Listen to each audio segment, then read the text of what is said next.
This is verse 18 of the 13th chapter of the Gospel of John. We're following up with the moment in which Jesus has washed the disciples' feet, and of course he's given instruction to them that just as he has taken the role of the servant, so this has been a paradigm that they should embrace as well, becoming servants to one another, and he's indicated to them that that is what they are called to do, and then he leaves this exception at this point, which we see expressed here, referring of course to Judas, who would eventually betray him. So Jesus says, "oo," this is the negation, and then peri. Peri is concerning, a preposition that means concerning, when with the genitive, as we have it here. So panton, this is the adjective, it's the masculine plural genitive, so not concerning all. And then humon, the second person genitive plural pronoun, not concerning all you I speak. Panton humon, not concerning all belonging to you, would be the idea.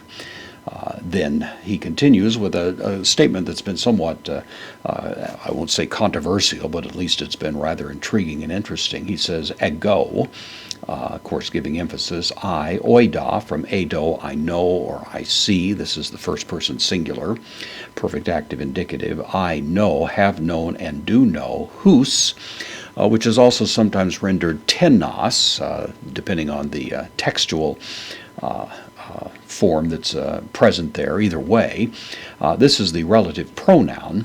I know whom would be the idea. The other would be a interrogative. I know who I have chosen would be the idea. Either way, of course, it's indicating that Jesus has some understanding of what the situation is. We have exalexamein. This is from elego, which is to choose out is the idea here. This is the first person singular, aorist middle in form, indicative. I know whom I have chosen, or I know who I have chosen, depending on how you render that particular word. So, not concerning all of you, Jesus says, do I speak, but I know whom I have chosen. Now, the controversy that surrounds this is, does Jesus mean that I know the ones that I've actually chosen who are true and faithful to me, which would exclude Judas from the conversation? I know the ones who really belong to me, and we will exclude Judas from that because he'll betray me. That's one way to think about it. The other way would be that I know whom I've chosen, and I chose Judas precisely knowing the condition of his heart, knowing that a betrayer needed to be one of the 12, and so I knew him and chose him with that in mind. It goes either way. You can take your pick there, but that's the idea of it.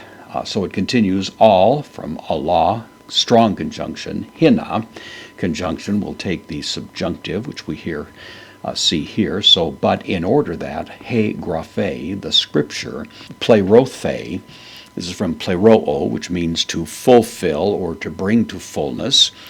This is the third person singular, aorist passive subjunctive. It goes along with the hina, but in order that the scriptures might be fulfilled. And then he quotes the scripture, Psalm 41 here, ho trogon. This is the word trogo, means I eat. It's a participle.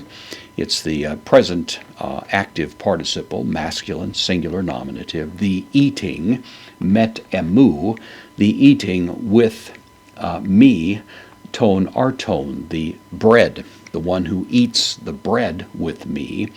Eparen, from epiro. Iro means I take up or I take away. Put the ep in front of it, and it's the idea of a little bit more of an aggressive lifted up would be the notion, as if to shake a fist or to somehow have a threatening posture. Has lifted up. Ep eme. Epi is the preposition here, used here with the accusative, can mean over or against. Has lifted up against me, ton terna. This is, terna is the word heel. This is the accusative here, has lifted up the heel of him against me. So quoting, of course, the Old Testament text there to indicate that this one, Judas, had to be a member of the 12 because in some ways it was going to be a realization of that prediction coming from the Old Testament that one that was a close associate would actually lift up the heel, a way of saying to betray Christ. And of course, the whole thing is pointing to Judas and the role that he played in the drama that's unfolding here.